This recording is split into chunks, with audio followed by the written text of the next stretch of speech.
Буквально несколько минут назад стали известны последние чрезвычайные новости о антикоррупционном комитете Никиты Михалкова и его работе. В последнее время команде Никиты Михалкова приходится вести борьбу не только с внешними врагами, но и с внутренними. К сожалению, некоторые артисты, которые вступили в антикоррупционный комитет, не оправдали доверия и показали себя с самой отрицательной стороны. За время своей работы организация Никиты Михалкова уже высказала недоверие таким артистам, как Дмитрию Певцову, Стасу Садальскому и Олегу Газманову. Следующим на очереди оказался известный советский и российский актер Андрей Смоляков. Однако для Андрея Смолякова происшествие закончилось не только скандалом, но и арестом. 65-летнего артиста уже доставили в полицию. К сожалению, Андрей Игоревич Смоляков, который в кино играет исключительно патриотические роли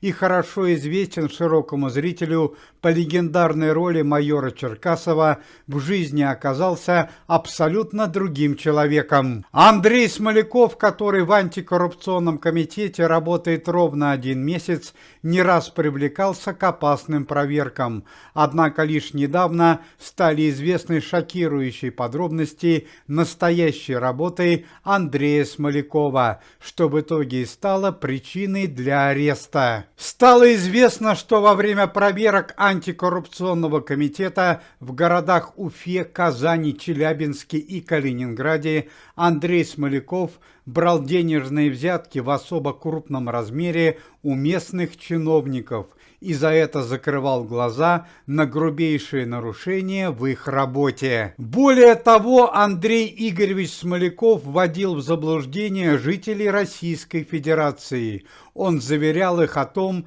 что вступление в антикоррупционный комитет – это платная услуга, и требовал с тех людей, которые хотели вступить в команду Никиты Михалкова, 10 тысяч рублей. Помимо этого, известный актер несколько дней назад стал участником еще одного скандала. Андрей Игоревич Смоляков наотрез отказался принимать участие в бесплатном особом проекте, посвященном жертвам Донбасса и Белгорода, чем вызвал всеобщее недоумение и возмущение. Однако вскоре ситуация разъяснилась. Всему причина были деньги. За несколько дней до этого события Андрей Смоляков принял участие за крупную денежную сумму в патриотическом ролике, посвященному стране Израиль. На данный момент Андрей Игоревич Смоляков находится в полиции и ведется следственная работа.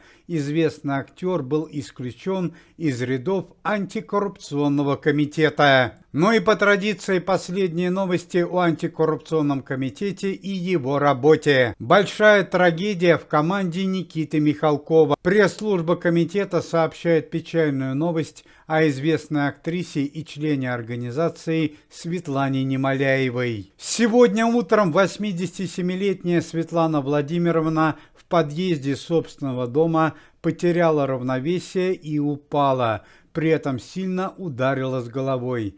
Несколько часов назад стало известно, что Светлана Немоляева впала в кому. В городе Сочи продолжаются поиски криминального авторитета Сергея Рюмки по прозвищу Каргас Сочинский, который 2 дня назад совершил нападение на членов организации Никиты Михалкова, Александра Михайлова, Бориса Щербакова, Михаила Пореченкова и Александра Домогарова.